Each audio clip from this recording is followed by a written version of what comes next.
the Luminous Possibilities Podcast. We offer a diversity of perspectives from many fields of medicine, esoteric and ancient wisdom, and subtle energy, arts, and sciences. Find deeply fulfilling pathways for co creating yourself, life, and human communities around you. Find inspiring attunements to your own optimal living roadmap, true authentic self, and the most radiant frequency for living life to the fullest. All right, welcome to another episode of Luminous Possibilities Podcast. I'm Keenan White, your host, co-host, and I'm here with Jon Eidon today.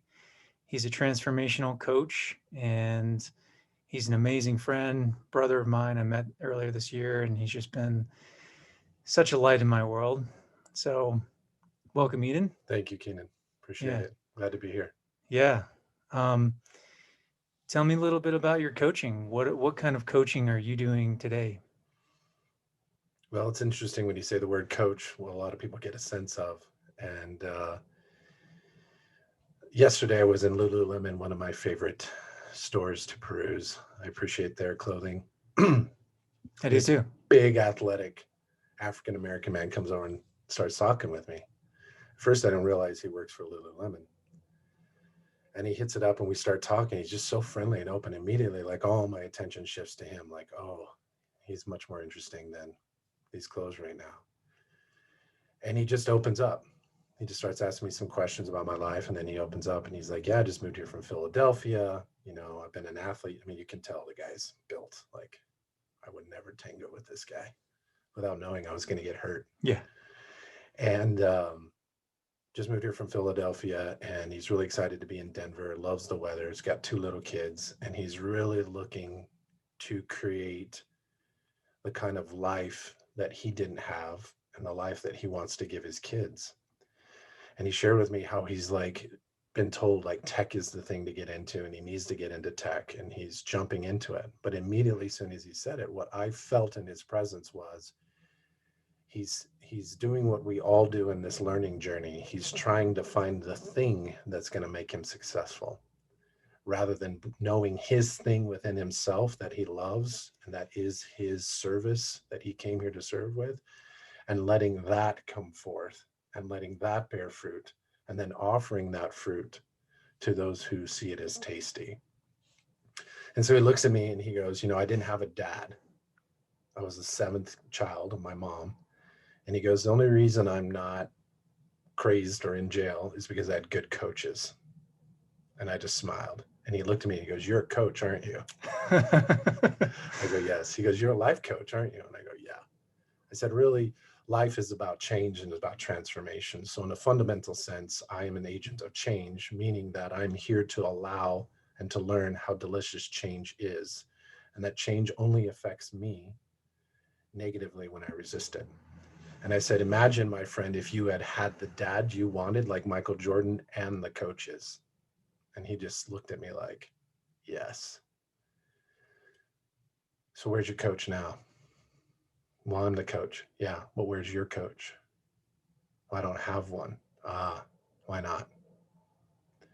And I think that's, for me, what I'm here to do. I have a coach. I have a therapist. It's not because I'm broken. It's because I'm here on this planet intentionally to realize how frightened my whole system, this vehicle, is, being a byproduct of the collective. It is of change. Yeah, beautifully spoken. I mean, it's there's nothing more unchanging than change, and being in this world, especially now with so much uncertainty and a tendency to fall into a lack of trust, of knowing where to go. Where are we going as a collective? Mhm. That's the collective picture, and then what happens? Where does everyone personally fit into that? And yeah, I mean, I find that's what a coach is really there for, is really somebody there to support you, guide you in some ways of ushering in like this kind of like higher path. I don't mean to say that as a better path, but it's a path with a higher vibration, Mhm. something aligned to what your true calling is. Mhm. The kind of coaching I've been calling my coaching is telos coaching. Mm, And that word telos comes from Aristotle, and it means true aim. And so there's a hint of purpose in there, and it's like, well, what is your purpose? mm, It's not necessarily software engineering or some fancy tech job that's going to align you to your purpose. I mean, maybe it will, but telos to me has a lot to do with character. Our purpose is really our being. It's our character, who we are from the inside out. So, yeah, I mean, if it seems that that's probably one of the greatest things that a coach can show you is like, who are you? What do you really want in this world? yeah. And what's in your way? Yeah. And beyond want, I mean, we were just having this conversation earlier. I mean, this is another piece of it too. Like, there's this desire and there's this wanting and there's this longing, and we can have this desire and a wanting, a longing outside of us. Mm, But our the desire of desires is the belonging. It's the belonging to ourself.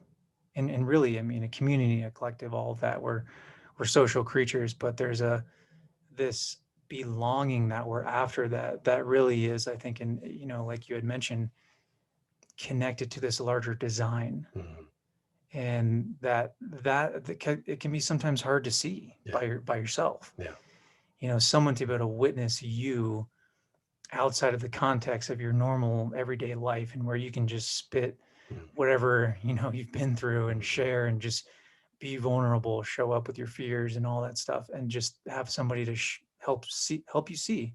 Yeah, because it's a process, and when you recognize that change is a process, Mm-hmm. the apple, right? The tree rises from the ground to reach the sun, and then it forms the apple, drawing from the nutrients and the sun at the same time. It forms the apple, and the apple is this perfect expression of that desire of the tree to bear fruit, to reproduce itself, to be good, to be useful. And then that apple falls if it's not picked, because now it's as much as the tree is drawn to the sun, it's also drawn to the ground for that renewal process. So the apple falls, returns to the soil, breaks down, only to rise again. And when we see that life, so much existential crisis for me has been around that I am this body, and so my sole purpose is to get everything I can to keep this vehicle safe. How it looks, where it lives, what it drives, and how it's seen by other body minds. That was a fun adventure for the first 35 of my years. At 35, I hit a wall. I had achieved everything I wanted to achieve. I had all the things. I had the money. I had the status. I had a big audience and a huge opportunity to go big in these systems. But I saw their ceiling, and I realized to go big in them is to fully commit myself to their ceiling. Mm. And at that point, it became obvious to me I'm terrified of change. And because I'm terrified of change, I'm looking for systems that will allow only a certain amount of change, but not absolute trust that change is our best friend. And I went, shit, I'm Yeah. scared to make this leap. And as I realized, though, but as I looked at the constraints and how I felt about not being honest, because I wasn't being honest, I was being Mm-hmm. honest enough, but I wasn't being completely honest. And when I realized, wow, man, that's when I started to realize I'm surrounding myself with coaches and mentors who are teaching me how to be mediocre and reinforcing my mediocrity. Now we are a higher level of mediocre than those mediocre people. We're the upper echelons of mediocre, but we're still mediocre. Yeah. And there's nothing wrong with mediocrity. The word literally means intermediate. So I'm Mm-hmm. not a beginner necessarily in that field. There's plenty of areas I'm a beginner, but I've made it to intermediate. Now, intermediate is a great place to sustain a level of certainty, a level of security, a level of financial like flow. But in order to maintain it, you really have to spend a lot of your time with people you don't like, trying to convince them to do the work that you don't want to do. because your sole role is to show people what they're not doing and what they need to do. Mm. So when I made that transition, I realized the only way for me to truly make this transition is for me to call in some amazing support. So the first person I called in to make that transition me was a man named Dr. David Hawkins out of Sedona, Arizona.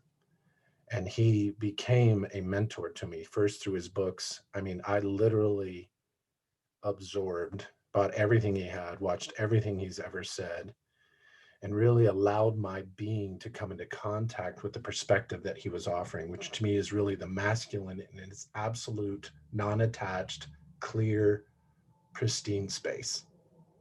And I give myself fully to that. I'm the creator of my experience. Nothing happens to me that I haven't asked to happen to me.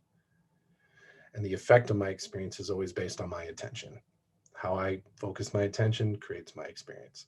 Sweet. Okay. You know that. Cleared that. Worked through that. And what was challenging about this kind of work though is now every relationship in your life that you've maintaining now faces the challenge of you being open to change and you not being open to change in a lot of relationships and keeping that person feeling like I have one consistent guy, he does what I want him to do, awesome. And now you're like not committed to being that role and playing that thing anymore because you're not asking them to see you that way, which feeds your own resistance to change. And you start being with the change, every relationship in my life began to tremble. And a huge part of my struggle has been then second guessing my path. Oh, they're upset. I'm doing something wrong. Now, I can Yeah. sit here in my Dr. David Hawkins and muscle testing philosophies all day, but to actually face that feeling, I can Mm-hmm. try and get them to change their mind. I can just pull back from it and go, well, I don't have to experience this. I can just Mm-hmm. detach and become indifferent. Cool. Then my body's going to die. Mm-hmm. I'm going to leave. And I can do that. And I got there because what I realized at the core was how terrified I was to face the feelings of being here. Mm-hmm. The literal akash that's built into this body, that is a microcosm, cosmic microcosm, macrocosm as well, of all that I have chosen to learn and play in. Mm-hmm. And it's inviting me to bring all these beautiful things down into each embodied cell and allow each cell to shake and vibrate under that and expel all distortions. Yeah. And when you're expelling those distortions, you're literally re experiencing what feels like very scary moments in your life. Mm-hmm. And so David Hawkins to me was like this perfect grandfather, father, enlightened father figure. But as I graduated that school, I moved to the school of the feminine, and that's where the shit got that's where shit got scary for me. Because now I can't hide behind my indifference and inertia and my great enlightened mind. Now it's about dropping into my belly and feeling here how terrified my cells and body are and the beings around me about being here and about what we've allowed to have happen on this planet and how we've allowed things to become the way they are. Yeah. I agreed to let things come this way because of what I wanted to ignore. And so moving into this Mm-hmm. process of trust,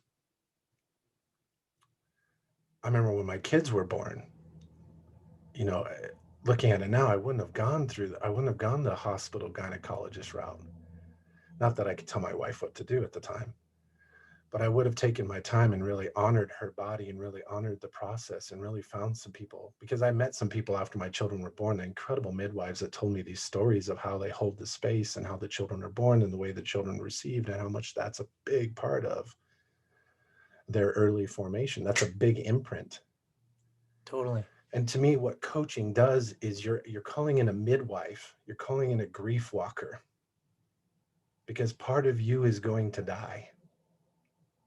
Yeah, I love that terminology. It's really beautiful because yeah, I mean, in some ways, when we're able to have that moment where we do release something and we finally break through, and there's this, it could be an insight or it's just this moment where we just fucking cry, and it's like, what is setting the precedence of that?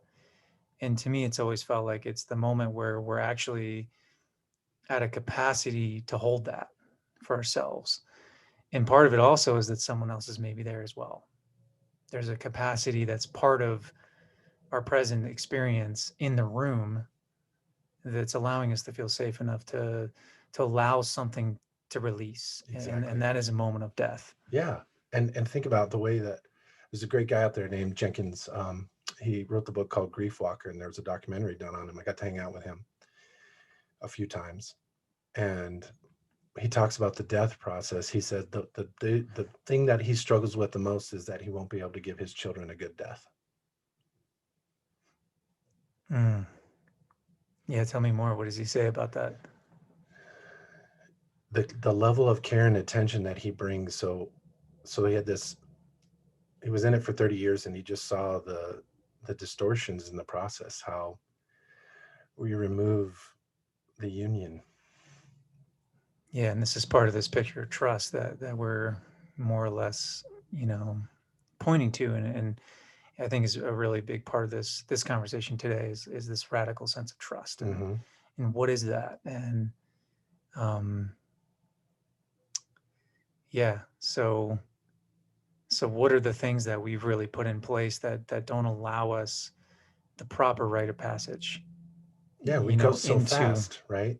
So grandma's going to die, so she goes into hospice and she's in this room, and it's not that there aren't great people there caring for her and all that stuff, but imagine the honor, imagine the exquisiteness that we could give those that are making that transition. Imagine the care and the tension and the kind of questions we could ask them. One of the best things he says is, if you're dying, the best thing you can do for those around you is tell them what you're giving your attention to. And he hmm, said, and if you're around someone who's dying, the best thing you can do for them is ask them, what are you giving your attention to? What matters to you now? And he talks about it's one of the most beautiful transitions, and we're so afraid to make it because it's such the core of our fear of change. It's the ultimate thing that we think we're going to lose our existence when the body dies. That's how thoroughly we have forgotten what we are. That's how free we are to create an experience where we go in knowing I'm going to fully forget that I'm immortal, and I'm going to have the experience of being mortal, and I'm going to experience the idea that when this body dies, I'm gone. it seems to me that this is probably one of the most challenging things about being a human being. Yeah, I don't know of we anything just more. we just forget. Yeah. And then thinking about losing someone, a friend like you, right? And then you think about your parents, and if you have children, you think about your children, and it's like, and you just, your mind just meditates on this idea that they're going to disappear and I'm going to lose my union with them. Or I hope they Mm, die because I hate my union with them. It can go either way, true. but both are a lie. And it's a great thing to just be like, we're immortal, and just, it's another thing to face your mortality and allow your mortality to make contact with your mortality. And the bridge to that is in feeling. Yeah, and there's another thought. It makes me think about this other piece about, you know, because this is a very kind of like Piscean topic to me as an astrologer. Mm, It's this like kind of space of knowing what this is all about. mm, That we're really in this dream, mm-hmm, and it whatever happens here doesn't really matter, and there's this kind of magic to everything. But in that, identification with reality as beyond the human life, beyond the body mind, there can be this magical thinking, and there's this beauty, and there's this knowing, and there's this kind of ineffable, like maybe trust of, what's beyond. Yet, is there really a trust of the you know maybe all capital trust, the trust of all of it, because there can be this kind of like ghost like energy mm-hmm, of like living in the world like, nothing really matters and it's mm-hmm, just magical, and mm-hmm, so the real trust to me is like facing the death, facing life. A fear of death really is a fear of life in a way. And because if we have a moment of dying and we finally reach our deathbed, and we have that moment like all is going to leave, you know, the thing that I feel like would run through my mind is like, how did I live? You know, and it seems like the biggest way I've tried to bridge this Piscean world is through the Virgo. It's the opposite. It's through the little things Mm, and like embracing, like you say, like the gut and the mhm, feeling. And it's also just this, all the small things. mhm. It's like where you, you know, walk into a door and you place your shoes, you know, and experiencing the joy of where they might get placed, Yeah, you like Fred know. Rogers, Yeah. taking your time. Taking your time and enjoying. And there's, this was really well displayed and conveyed through the Disney Pixar movie Soul. Oh, I haven't seen it yet.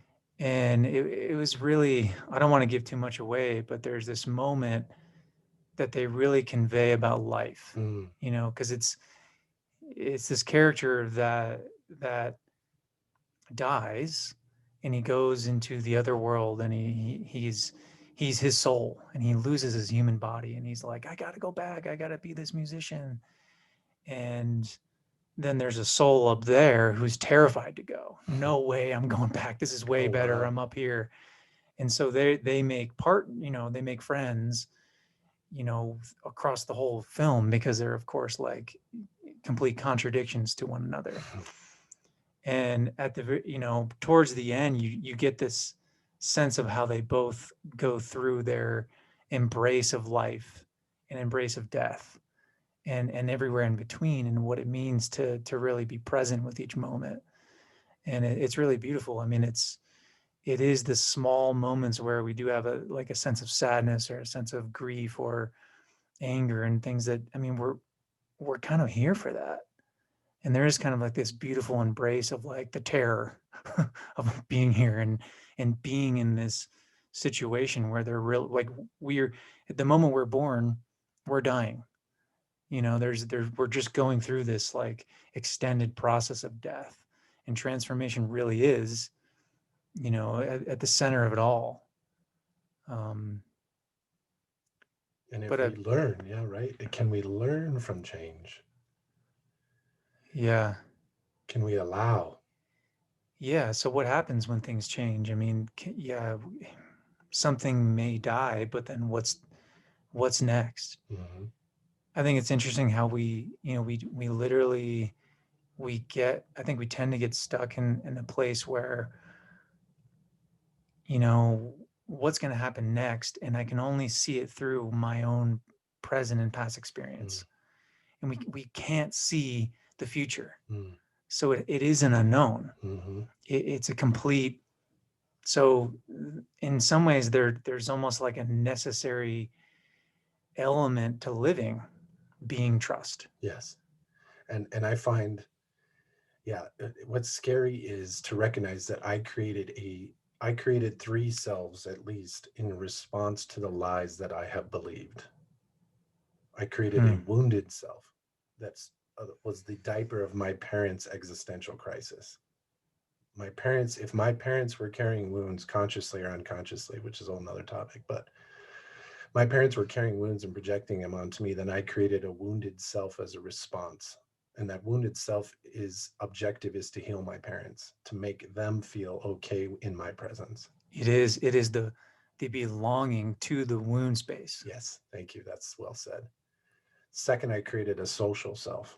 I went to school and I started to see relationship to teachers, and then I saw women who I happened to be attracted to, and I thought, okay, how do I become pleasing onto them? And so my mom would give me, 150 bucks for back to school clothes. I would buy a pair of Jordans. I would buy a few pair of Jimmy Z pants and some Vision Streetwear shirts so that I looked rich. And then I would trade with other kids who had stuff so that I can maintain this facade. And that's how I tried to navigate the awkwardness of junior high and high school, and then sports and different things, is I created this social self that's pleasing to my peers and pleasing to authority figures and seen as worshipful to those below me.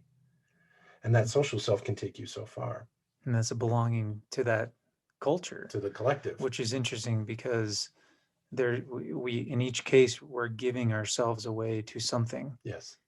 and we may not know it. Yes. And Both we're are somewhat. literally creating. We're literally creating. Now, we're not necessarily conscious that we're creating, like actively, like I'm creating a wounded self for my parents. And It's I will do this for unconscious. them. Yeah, it's totally not even aware, but we're doing it. And then that's just the way we're built, right? And it's so beautiful. And then like you put a seed in the ground and it grows. Now some seeds come up warped because the ground isn't good. And most of us had enough nurturance and enough love that we survived our childhood. And there's plenty of our friends that didn't and still haven't. And they're living proof that they didn't survive their childhood. Right. And then you have that social self. And then what I created, my third iteration was what I call the diseased self. Now I create the hero. So I started with the victim. I became a villain of sorts. Like I need to figure out how to please authority. How do I get the kid who's popular to like me? Because he's really an asshole. But if he likes me, I'm cool. So that's the villain, the repressed villain. Then I create the hero. And the hero is the diseased self.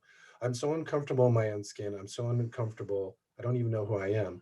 I'm going to create this persona and this sense of self that I'm going to bring into the professional world. Like I'm going to go to college and I'm going to learn this thing and I'm going to go out and I'm going to change the world. And it's all a complete creation from a sense of dis-ease. I'm literally leprous. I'm literally dissolving. I'm literally full of I'm literally telling cancer cells in my body, replicate, live, kill me. I'm so uncomfortable being here. I'm going to present one thing. I'm going to look like it, but on the inside, I'm literally eating myself up. Yeah, and how many people, are walking around with all three? Yeah. And we all are in a certain way. Yeah. I mean, and that's all right. Yeah, it's totally okay because I created these things, and the sobriety comes from the moment when I realized, oh, I did this in response to my environment because I made my environment the source of my experience. I have literally turned the world upside down. I'm literally living in a reversed of how things actually work. Wow. I remember the first time I read Course in Miracles. I remember the first time I read, nothing real can be threatened. Nothing unreal exists. Herein lies the peace of God. I remember reading those words and literally like taking a breath and literally like feeling like my mind just made love to God. Like God literally just inserted his penis into my vagina. Glorious moment. Glorious moment. Like I had a big vagina here on my head and God's penis went in and it just a little bit of his dew, his nectar. Come, oh Lord, come. And came into my mind. And I was like, and of course it rang true, but it was like being born. It was like realizing for a moment, whoa,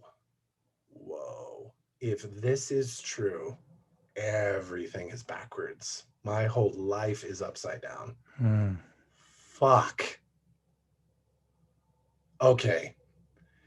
I'm scared and I'm excited because if nothing real can be threatened, nothing unreal exists, herein lies the peace of God. That's a paradox I like a lot. That sounds peaceful, joyful, happy, content, everything I want. What's it going to require for me to realize that fundamentally? And that's like on a cellular level. And that's and where be trust, living it. Yes, and that's where the process of trust. So literally in the course, it talks about the process of trust. Step one, recognize that change is not bad. Once you recognize change is not bad, you're going to feel very unsettled because you're going to realize most of your identity is built around resisting change. Once you let yourself unsettle, you're going to start to see the flow of life and the beauty of life. And then you're going to settle again. And things are going to flourish and grow, and they're going to get to a certain extent. And then you're going to unsettle. And then you're going to go through an unsettling. Things will settle, things will flourish. And this is what you're going to do for eons. Slowly, gently merging back into source, returning to source with an incredible journey that you have taken, showing yourself as source, that aspect of itself in its perfection. And source will establish you now as a radiance of that perfection to serve all of itself for all of time and eternity, outside of time and eternity. And to go through that process, to me, is what coaching, community, and conversations are about. That's my life. My life is conversations, coaching, and community.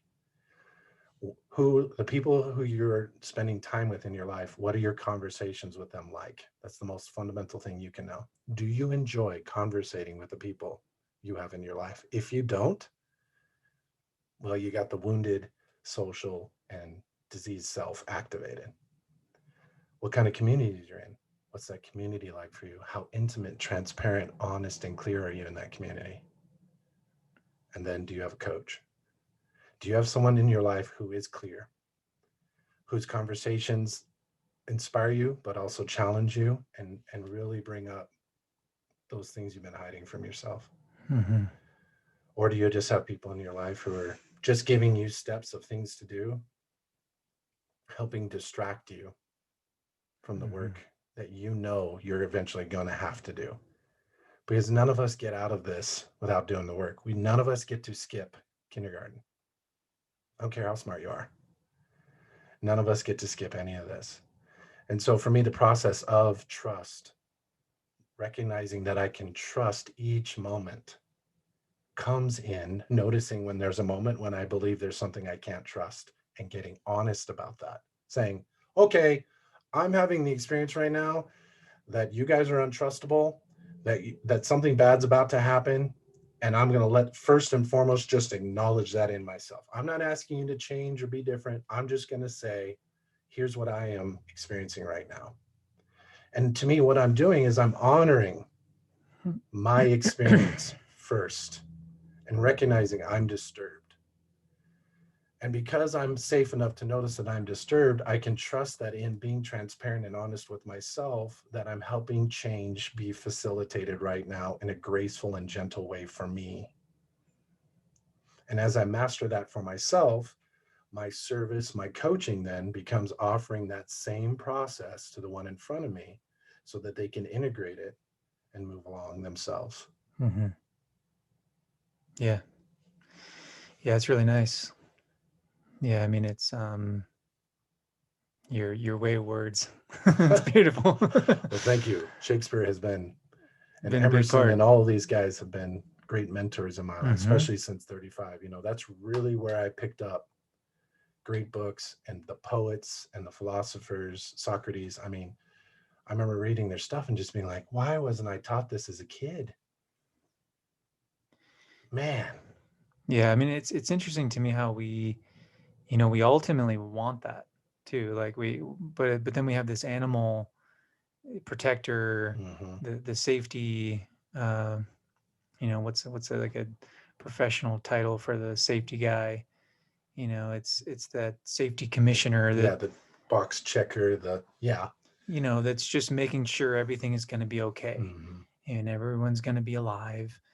And that protector, the various parts that can come online and play a predominant role in our lives, keeping us safe, can keep us in that place where we are just kind of living in this, content driven box of reality where all the pieces of, our head and our, it's all coming out of our mouth and we're just saying all this stuff, and we could blame this guy, we could blame the president, we can blame our parents or whoever it's going to be. And it's all, it's this guy and it's this, and it's all these little parts that just like, what is that? Mm-hmm. And it's, there's something beneath of that. Mm-hmm. It's this, it's this fear. Mm-hmm. It's like, oh wait, like, like I can see through that part that's just made all the made this whole scene and convinced itself, himself, herself, that all of this is true in order to just ultimately be saying, hey, I'm calling out that I'm trapped, that there's a part of me that's stuck. I got my heart in this little box, Mm-hmm. and I'm actually calling out. I'm actually wanting to let go of this shit. Yes. And I'm just saying it, and I can't stop saying it, and I'm going to keep blaming the president for it Yeah. and whoever else it is, Yes. to give all the reasons why, I'm stuck, but I can't admit it, and I need some help. And it's, I mean, it seems like that ultimately that there is in some ways one reality, or like agreement, or thing that we really want to agree with, and it's this baseline connection to reality in a safe, comfortable way, like that I'm okay, that I can actually trust this, and we put on the parts that say maybe not. But how do we get to this point Yeah. of just being like, oh, Yeah. oh, Mhm. and just, feeling into this beautiful arising of change, of the beautiful arising of nature itself. And I mean, there's such beauty in these moments of everything arising, and we can just tune into that. I think it's a really nice guiding place for just simplifying, Yes. because it can get so complicated. We It we can do. create all the Yeah. things in our world about what is true, and we're, and that's all right. Like, that's part of the amazing, fucked up, beautiful contrast and polarity that we're playing with. Perceiving one-sidedly, and seeing only one side of the picture because it hurt. Hmm. And if I look at the other side and I see, oh wait, maybe there was actually a balance there, Hmm. that moment was horrible, and it did suck, and it Hmm. fucking hurt, Hmm. and it gave me so much. Yeah. And I think, like, you touched on that before, that moment where we turn into the learning, like, and maybe it's another. I mean, I guess I could pull in the part about, the dying as well. Like, what is meaningful to you now? Is that the question? What is Yeah. most meaningful to you right now? What do you love to give your attention to? What do you love to give your attention to? And how, and in giving your attention to it, what kind of attention are you giving to each moment? Those questions Yeah. really help you see that your attention is the creator of experience. Yeah, that perception, that way you're perceiving. And I mean, that's the thing. I think sometimes we place the emphasis, the perception, the attention on the thing that hurt, and we can go into the victim, or we can place the attention on the Jordans because we want to fit in, and it's just, it's ultimately, there's something behind it all, Yeah, our desire right? for love. I wanted to That, see, I wanted my peers to look at me and love me. And it seemed the only way I could do that in the construct that we had agreed to was if I looked a certain way, if I played a sport a certain way, if I was seen a certain way. So that to me invited me to play and create a self in which I would get there. It's not about not getting it. When I became it, my senior year in high school, I finally became, I had the hottest girl in high school who came to me and wanted to date me. Volleyball exploded, and I was a captain of the volleyball team, like in the sense of it was a club team, but we were like leading. mm-hmm. Go for And it. um, there I was. I had massive respect of the jocks. I had the hot girlfriend. She was the cheerleading. I was the man. I had a cool truck. I made it, and it felt good. It felt good to spend however much time in that space and be like, yeah, this feels good. And so you achieve, you make that, you work for it, you make that achievement. I became the enlightened social self. I became the enlightened wounded self. I became the enlightened diseased self. All three of those, I became it fully. And by embracing and becoming it fully and honoring that that's what I wanted to create because I wanted to see what it's like, I didn't do anything wrong. I was curious. And from my perfect innocence, I go, yeah, wounded self? Oh, that's so far away from God, seemingly. How far away from God can I get? From source, from love, and still be loved? I'm going to find out. Wounded self. Okay, I need two amazing people who really have a solid wounded self. Oh, look at those two souls. Perfect. Look at that vortex. Perfect. I'm dropping in. So for me, when I embrace those things and really acknowledge them, and when they show up in a relationship, and I go, ah, wounded self's here. Wounded self is saying, you're an asshole because I feel this way. Oh, I'm going to bring the light of attention to this. I'm going to honor you. as an asshole. You're an asshole to me, and I'm not going to ask you to change or fix that because you're an asshole to me.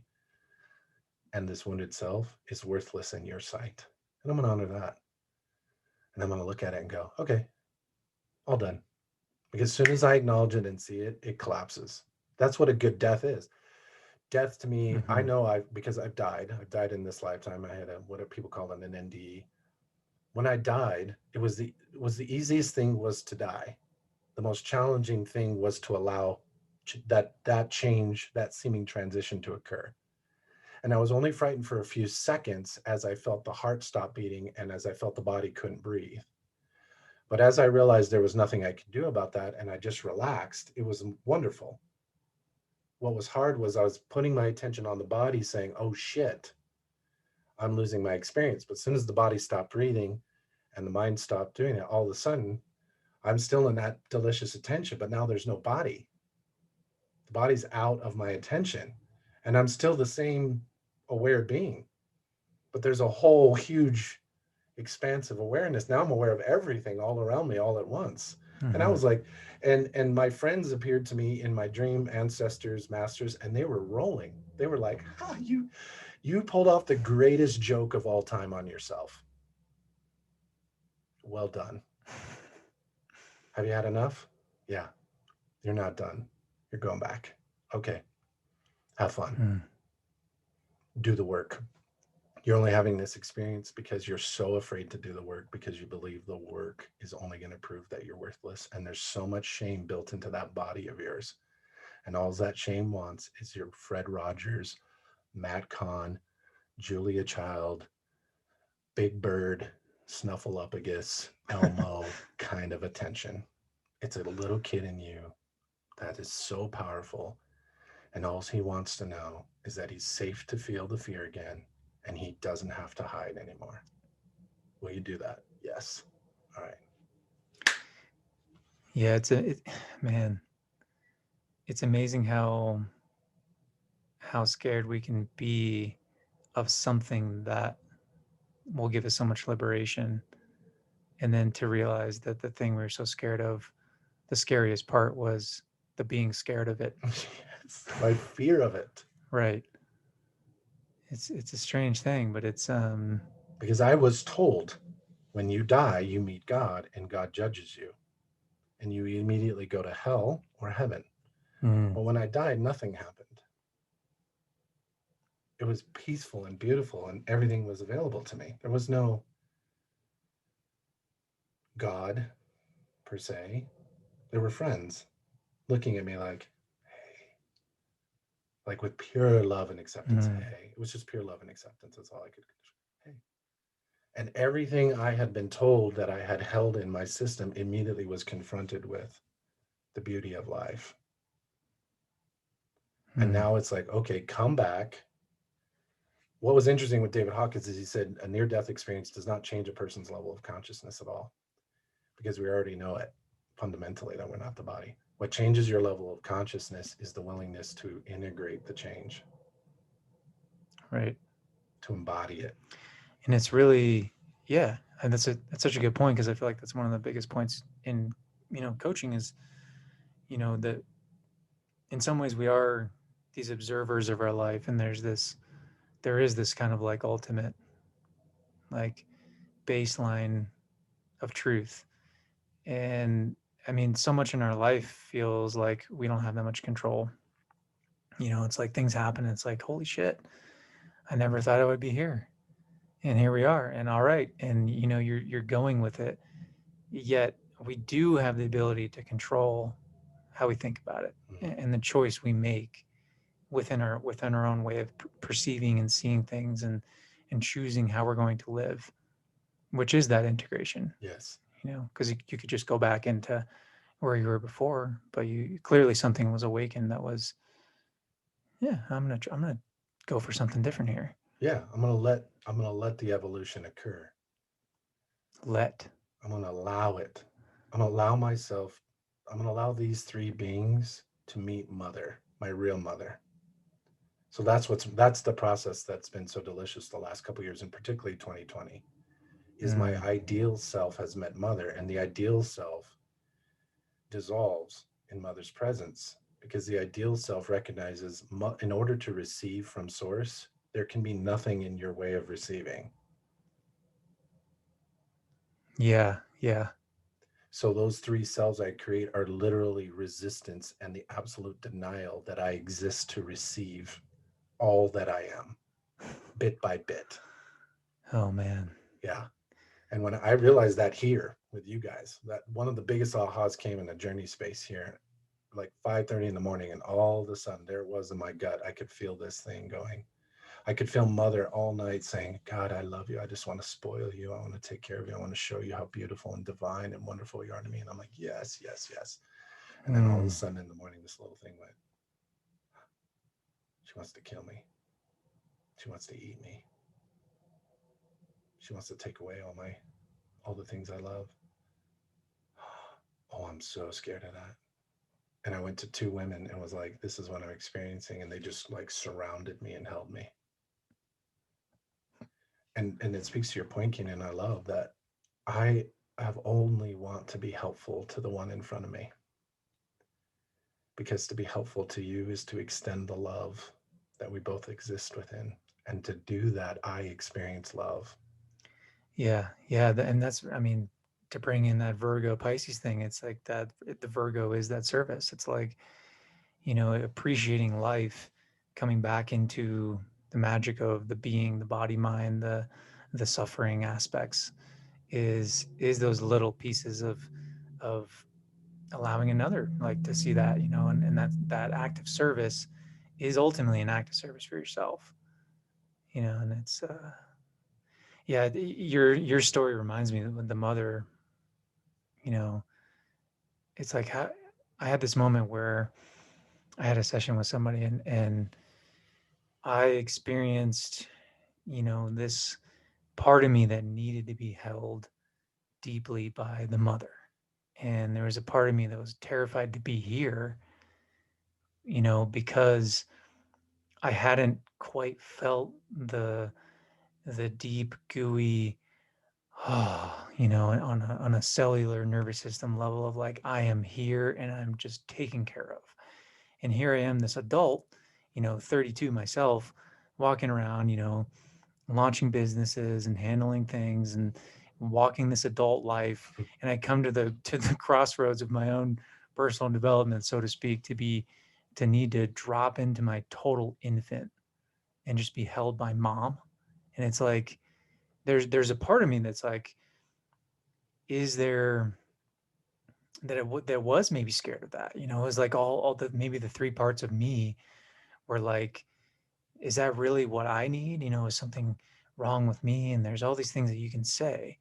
And it's just so interesting to me how like being able to drop into my infant self Mm, is my growth point as an adult. right. And I hope that rings true for people listening, that these moments where we feel like we're regressed, it's like, how did I get to needing this kindergarten moment? I think it really is this amazing contrast that exists. It's like we have that kind of polarity. Like I can be, if I drop into this infant self and just receive that and feel and just, I want to hear more about what you have to say about the mother, right? Because I feel like this has got to hit home for a lot of people. But if I just receive, that's it. Yes. What am I actually doing? I'm not. Yes. I. It feels like everything is dying. Yes. Like my ego identity, my sense of like Yes. that I got to have it all together, and then I've got to have it all together for other people and whatever else it is. And it was kind of like a death, and it was kind of scary Yeah. to just drop everything. Because in some ways, that moment of receiving fully is a death moment. It's Yes. dropping all that I am to Yes. just be the goop, Yes. to be this emotional, you know, How much trust is required just to relax for most people? And notice where you relax and where you don't. It's so good, because to me, what mother is perfect trust, in which every single thing that you're aware of comes into contact with the reality of that source, Yeah. and you allow that. Love that. You allow Yeah. it. And for me as a man with a strong, with having like an overdeveloped masculine side, which roots the feminine in shame. So for me, my journey has been the masculine roots its its feminine side is literally crippled, an invalid, but its masculine side is like over, it's like huge and like, Which is a lot of people yeah. because of the way we've been, you know. Hmm. So this gets fed and it's nurtured and it's like steroids and like creatine and protein. Achievement, Yeah. success, Yeah. progress. And the feminine side of me is like, it's like drooling and like, Yeah, I that's suppose that's literally kind of what it's true because for that me was as my well. father and mother. My dad was Mm, this powerful guy, loud, boisterous, creative. So was my grandfather. And then my grandmother on one side and my mom were totally passive, totally mm. paralyzed, just like Joseph Merrick, who was the Elephant Man. That to me was like the mirror, where you could have a lifetime where you literally manifest that physically, but it lives in all of us in an emotional way, and it's fully paralyzed. And I remember David Hawkins telling me this story that he had the largest clinic in New York. And the main thing, his main cure was get people off sugar for 24 hours, and most Wow. of their psychosis would clear up. Wow. Yeah. He was like, it was that simple. I'd tell them, before you come in, you have to be off sugar for 24 hours, and most of their problems would go away because they were addicted to overstimulating the wrong things. Huh. And I wonder, I mean, there's also that kind of like component of sweetness. Mm-hmm. I mean, you're just, I crave the sweetness. I crave the nourishment that ultimately is something we can experience with, well, I mean, ourselves, but also another person. Yes. And that has a lot to do with the feminine, because for me, like, my relationships to sweets has totally radically changed the more that I have allowed myself to receive what mother is in myself. Mm, Like the craving for sugar goes away, not because there's something in me that is now satiated that wasn't. And so David Hawkins is sitting there, and they bring in an invalid woman who they've taken everywhere and tried to help her. And he said, I just sat there with her, and all of a sudden I made contact with her higher self, and I spoke to her higher self, and immediately she came out of the catatonic state. And then he said, and then I realized I didn't want to spend my rest of life just doing this one-on-one. There was something in me that wanted to create an understanding that people could apply to their lives. I didn't want to be the source of it. So for me, like, I've met so many paralyzed beings, and my desire to be helpful to them is really the service to my own crippled being inside myself. Learning how to make contact with them and be of service to them, this thing immediately begins to heal and wake up. mm-hmm, When I shift my attention to it, it starts to repress and go paralyzed again. I keep my attention on the one I want to serve and those that show up, and I know that in them, and I bring love and guidance and patience and listening to, this heals. mm-hmm. And it's a bit of a paradox, because Yeah. my service heals me. My service to you heals me. Mm-hmm. Yeah. I mean, perhaps that's an invitation for a lot of people to step outside of a lot of their own pain through that service. Because I think it's been largely that is for me as well. You know, being able to just serve others and support others allows me to see the irrelevancy of a lot of my own pain. I mean, it's not that it's completely irrelevant all of a sudden, right? But it puts it in, it decreases the size of it. It's like, oh, that wasn't so big, you know? And the revelation that comes when it's not about you. Mm-hmm. The most wonderful thing that we can do for ourselves is invite very curious people to be in our lives that are really curious about us. And friendship to me, when I'm curious about Keenan, when I and if I'm finding myself trying to get Keenan interested in me, when I'm trying to get Keenan interested in me, I'm shriveling, Mm-hmm. and I'm asking you to do the same. When I go, man, I'm so curious about Keenan. I wonder what he's up to. I wonder what he wants to create.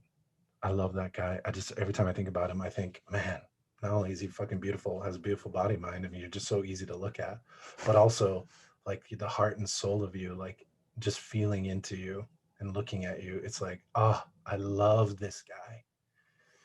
And I love him so much. I'm so curious about what he wants to create. I'm so curious about what challenges he's facing. I'm wondering if that's something he'd be willing to share with me in a conversation.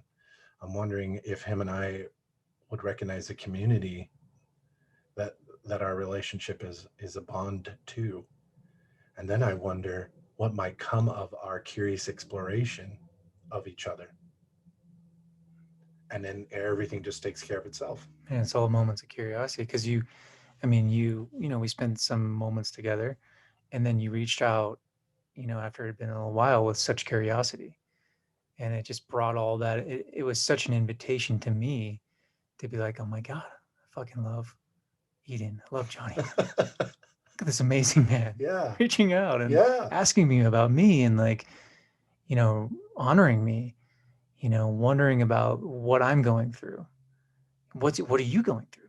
And it's like the curiosity begets curiosity. Yes. And then we can share in all that, like, yeah, kind of like wondrous space. Yeah. And that to me is mother. Like God as father is like Mm, this space, and he doesn't know your dream. But Shakti, mother, she knows everything about your dream, and she's just sitting there waiting for you to tell her all about it. She's so curious, and she's mm, constantly sending messengers and angels and beings your way that are saying, "What's it like? What are you feeling? What's really going on? Do you feel safe to share? Do you feel free, safe to transparent that?" Because that to me is the work of mother. The work of mother is to reveal what I've created and the direct experience of that creation, and then to come into community or to coach or to a conversation and say, in this relationship with this partner, here's where I'm struggling. Here's where it's hard. Wow, that sounds so challenging. Let's break that down. Let's get down to the core of that and let's solve this problem forever together. And let's find out what the next step is. And as we give our time and loving attention to this, it will heal and change. And we don't have to know what that looks like. Doesn't mean you're going to stay in that relationship. mm-hmm. It doesn't mean you're not going to stay. We don't know. But what we're going to do is we're willing to take the steps to show up and be that nurturing, take that nurturing that we're receiving and give it away. Yeah. Because that's how we exercise the muscle. So what I'm noticing is this feminine side of me is getting more and more nurtured. The more and more I serve and know my service, this masculine guy now starts to relax. He starts to actually like do yoga. He starts to thin out and get lean.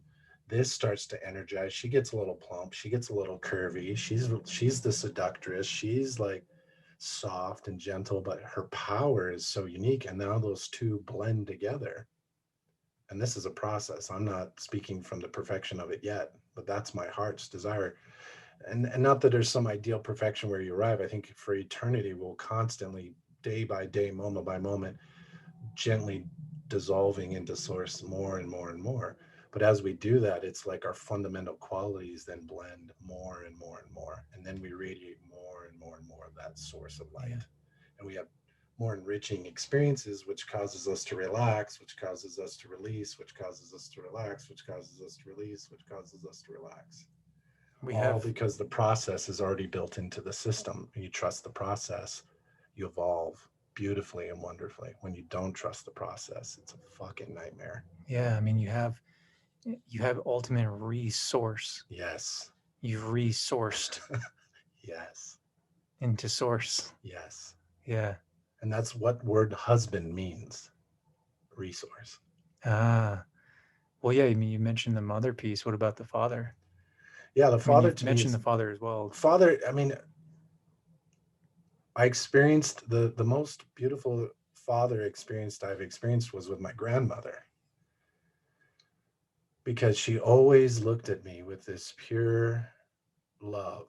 And all she ever asked me is, "Are you happy?" Ah. Uh, I talked to her a couple days Hmm. before she passed, and when she transitioned, she transitioned really quick at 88. And a couple days before she passed, I called her, and she sounded different. She sounded really tired. And she said, "Grasshopper," that's what she called me from Kung Fu. Nice. She said I look like David Carradine. And she said, grasshopper. I said, yeah, one more. She said, are you happy? And I was like, I'm working on it. That's all I want for you, sweetie. I just want you to be happy. And it was such an easy relationship with her. Mm. And that to me is the masculine. It's that pillar. It's that ability. I know I'm in my masculine in a holistic way when I'm sitting someone that's having a really hard time, whether it's an intimate relationship or a client, and I'm able to hear and bring it all in. And that masculine in me is just totally present to it and seeing through their dreams, seeing through their story, seeing the radiance and the splendor of what they really are. And the masculine's attention is, I know what you are. I know what's really going on. And all of this will not hypnotize me into reacting and trying to take away from you your dream. Yeah, it's that solid, stable, pure knowing of the truth of who you really are And when you, to me. And yeah, yeah, like holding that yeah, through whatever chaos through is going. whatever. And if you start to waver and start to freak out, that's when you go, okay, I'm not able to hold this for you right now. Right. Something really good's coming up for me. Do you feel you could hold some space for me? Especially in the intimate, I don't do that with clients because it doesn't happen because it's a different role. But in intimate relationships, hey, whoa, you just touched something really good, and I'm wavering right now. Yeah. Do we need to take a break? Would that be wise? Or do you feel you can hold some space that I can acknowledge some things in me right now? And then they move into that masculine space. Nice. And what I find is as I let that masculine space just hear it and I stay consciously aware of, you are beautiful, you are radiant, you are free, you are sovereign creator. Nothing you say is going, I'm not going to take the bait and think that I'm here to fix or change or react to what you're saying. I'm here to just witness it. Then mother activates in me and mother goes, oh, honey, I see you. Here's what I see. This is what this sounds like. And then the person has that catharsis. They cry, they laugh.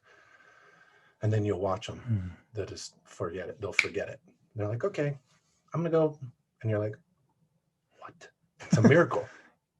Mm. I didn't do anything. I stayed true. I just stayed true. I can hear anything and not be affected. And I can allow mother to respond. I don't Yeah. have to know what to say. I don't have to know what to do. I trust that this moment is perfectly contained in perfect, sacred source space. And so I'm going to honor that and allow whatever arises to make contact with that. And I am its channel, its medium. Now, the practice is abiding in that. And the only reason I'm not abiding in that is because when I trigger, when I get upset, I don't acknowledge it. I fake it. I then use it to interface and say, oh, I'm not safe. They're not safe. God isn't fair. We're fucked.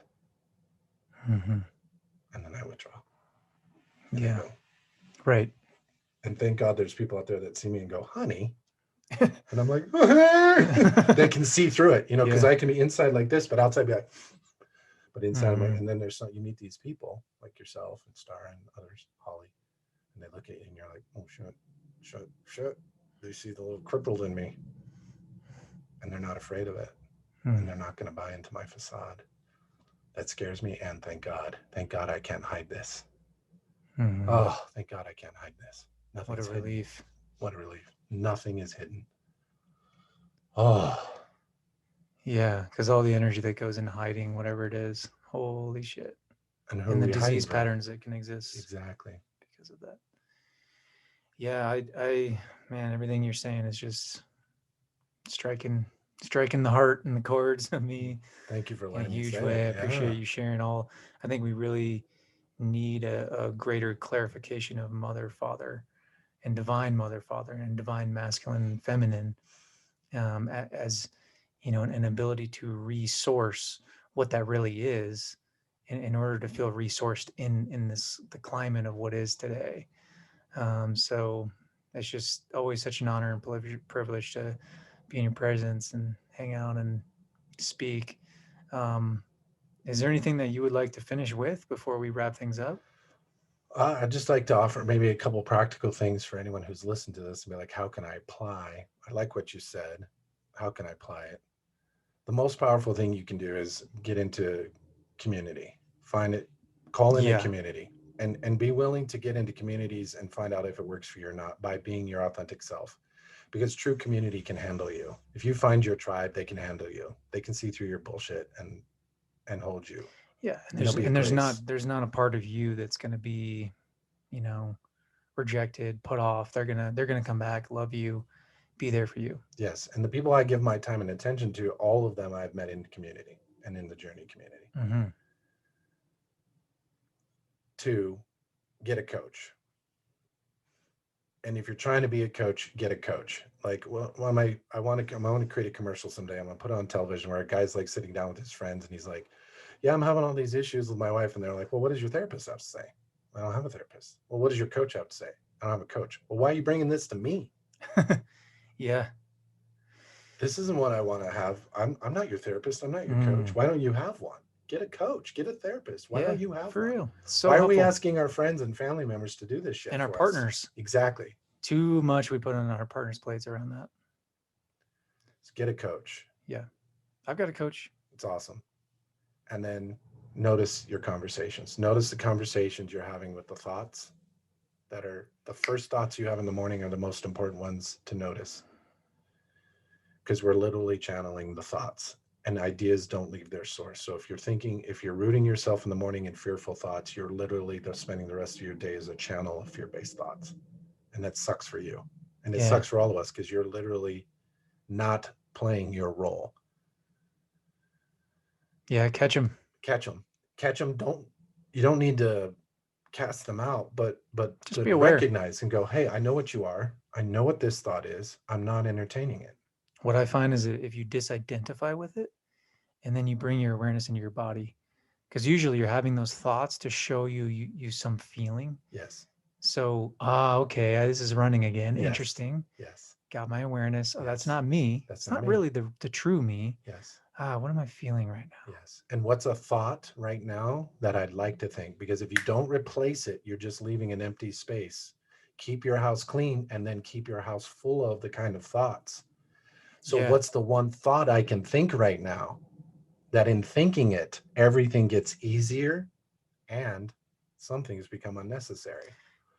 That kind of question now, what So you're good. evoking is a thought that comes in that's so full of energy and life and vitality, is so aligned with your purpose that now you're turned on and you just go into your day. And Richard Dawkins would probably say that one of the highest vibrations we can really go towards is gratitude. Absolutely. So if your thought can take you to a moment of gratitude, then you have the frequency of gratitude and the powerful thought. Yes. And miracles happen in your practice. So by practicing receiving, by practicing giving what you're receiving, miracles become a way of life. So conversation, community, coach, it's the best thing you can do for yourself is be aware of those things and to really allow yourself to receive the nurturance from the unity that we all are for your own ability to nurture would be, and hopefully that's practical and useful enough that people that are listening to this feel like they can apply that to their life right now. What's one thought I can think right now that in holding it in my mind, everything becomes easier and some things now become unnecessary. Right. I love that. Any question that can create coherence in your mind is a beautiful question. And when we ask great questions, we live amazing lives because we're supporting that curious, innocent self. And that curious, innocent self is always free of all construct. But it can bring any construct in and go, what is this? Look at this microphone. Ooh. It doesn't go, how dare you? It's like, what is this?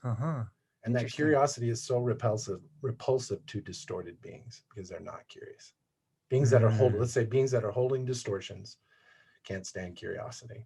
And so they just bounce right out of your field because you're too curious for them and they consider that naive. Because they know. But that that curious part is on the other side is that sage. Exactly. I know that I don't know, but I wonder what this is to me now. Is this an ice cream cone? Is this charcoal flavor? No, It's just foam. Yeah. worth a try anyway, Worth though. a try. Yeah, I learned. I discovered. Oh, Mm-hmm. Yeah. Beautiful, Eden. thank you. Yeah, thanks for letting me Yeah. be with you, Keenan, as always. Yeah, we'll have you back again. I'm sure. There's so much in this one. It's been a Stoked. joy. Yeah, my pleasure.